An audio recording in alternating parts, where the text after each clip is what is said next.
जय हिंद साथियों, good morning. एक बार फिर से आप सभी का हार्दिक स्वागत और हार्दिक अभिनंदन है। एक कदम सफलता की ओर, टुडेज करंट अफेयर्स 24 फरवरी सन 2024। उम्मीद है कि आप सभी लोग अच्छे से होंगे और आप सभी की पढ़ाई अच्छे से चल रही होगी। जीएस साइक्लोन का एक छोटा सेशन जिसमें कि चर्चा की जाती है जो महत्वपूर्ण करंट अफेयर्स हैं तत्कालीन समय में आपके चल रहे हैं। चैनल में पहली बार आए हैं, चैनल सब्सक्राइब कर दीजिएगा, बेल आइकन को प्रेस कर दीजिए, क्योंकि ऐसे ही प्रतियोगी परीक्षाओं की दृष्टि से महत्वपूर्ण कंटेंट मैं आपको प्रोवाइड करता रहता हूं। आइए शुभारंभ करते हैं आज की सेशन का। देखिए यहाँ पे दिया गया है फिश सर्वे ऑफ इंडिया निम्नलिखित में से किस शहर में स्थित है, आपसे पूछा गया है। फिश सर्वे ऑफ इंडिया किस शहर में स्थित है? विशाखापट्टनम, कोचीन, मुंबई या फिर चेन्नई। तो ये जो आपका हो जाएगा,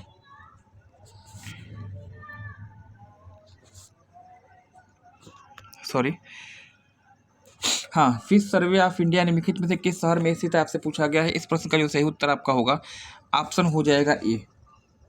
ऑप्शन ए यहाँ पे हो जाएगा राइट, विशाखापट्टनम में। विशाखापट्टनम पूछा जाए कहाँ पे है? पूर्वी तट पर स्थित एक बंदरगाह नगर आंध्र प्रदेश में स्थित है और भारत का सबसे गहरा बंदरगाह अगर आपसे पूछा जाता है तो आपका यही होगा। कोचीन पश्चिमी तट पर स्थित अरब सागर के तट पर स्थित है और इस कोचीन को जो है आप अरब सागर की रानी के नाम से भी जानते हैं। मुंबई पश्चिमी तट पर स्थित यह बंदरगाह नगर भारत का दूसरा सबसे बड़ा बंदरगाह है और पश्चिमी तट का सबसे व्यस्त बंदरगाह इसको माना जाता है। चेन्नई एक कृत्रिम बंदरगाह का उदाहरण जो कि पूर्वी तट पर है तमिलनाडु राज्य में, और ये जो है भारत का तीसरा सबसे बड़ा बंदरगाह है। प्रश्न संख्या 2 की बात करिएगा। देखिए यहाँ पे दिया गया कि पुस्तक पीपल्स G20 की रचना किसने की थी? पीपल्स G20 के लेखक कौन है? अपूर्व चंद्रा, शांतनु गुप्ता, अनीता भारत सिंह या फिर रघुराम राजन। तो इस प्रश्न का जो सही उत्तर आपका होने जा रहा है ऑप्शन हो जाएगा ए, अपूर्व चंद्रा। यहाँ पे आपका उत्तर राइट होने जा रहा है। चलिए आज के सेशन का अगला क्वेश्चन जो आपका यहाँ पे दिया गया है, राष्ट्रीय मूंगफली सर्वेक्षण केंद्र। राष्ट्रीय मूंगफली सर्वेक्षण केंद्र किस राज्य में स्थित है? गुजरात, महाराष्ट्र, उत्तर प्रदेश या फिर राजस्थान।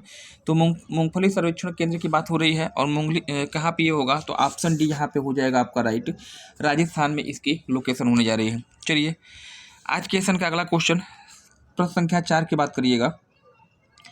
समलैंगिक विवाह को मंजूरी देने वाला पहला यूरोपीय देश कौन सा है?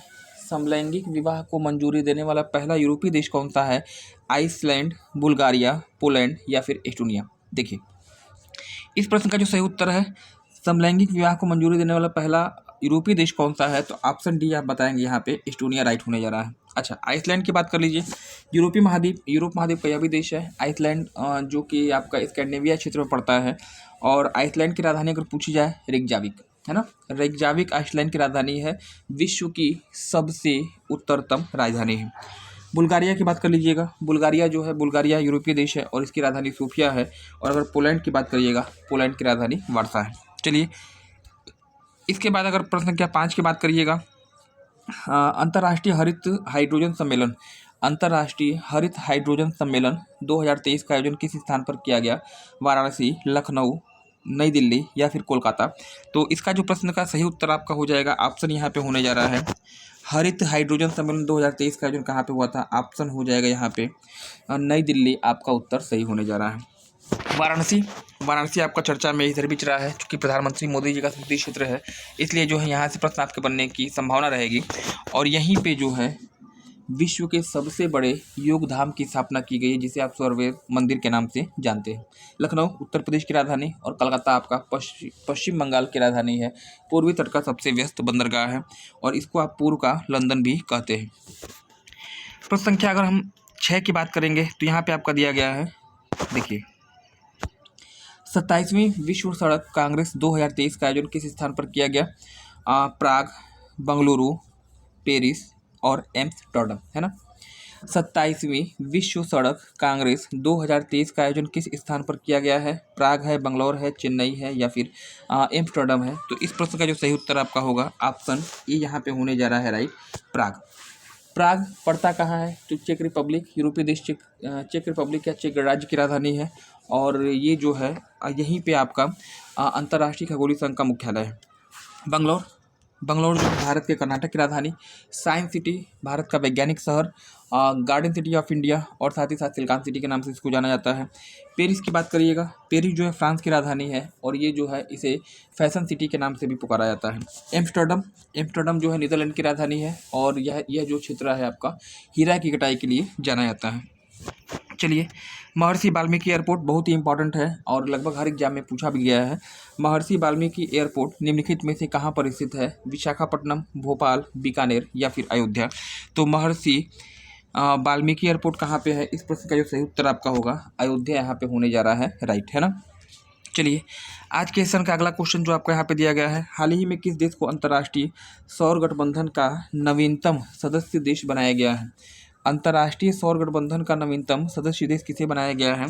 आपके लिए इंपॉर्टेंट क्वेश्चन होगा और इस प्रश्न का जो सही उत्तर आपका है ऑप्शन सी, माल्टा। 119वां है ना, 119वां मेंबर बना है माल्टा। और याद रखिएगा आईएसए की स्थापना कब हुई थी, यानी इंटरनेशनल सोलर एलायंस की स्थापना कब होती है? 2015 में होती है भारत और फ्रांस के सहयोग से और नवीनतम मेंबर जो है आपका माल्टा है। यही एकमात्र ऐसा संगठन है जिसका मुख्यालय भारत में है, विश्व का एकमात्र ऐसा संगठन जिसका मुख्यालय भारत में है वह आपका आईएसए है। कहाँ पे है? तो गुरुग्राम हरियाणा में इसकी जो है लोकेशन होगी। आज के सेशन का 9वां क्वेश्चन पूछा गया है कि विश्व का पहला 3D मुद्रित अनावरण मंदिर का अनावरण है ना, विश्व का पहला 3D मुद्रित मंदिर का अनावरण किस राज्य में किया गया है? उत्तर प्रदेश, केरल, तेलंगाना या फिर कर्नाटक? तो पहला जो है 3D मुद्रित मंदिर कहाँ बनाया गया है? तो ऑप्शन डी आपका हो जाएगा, यह तेलंगाना में है।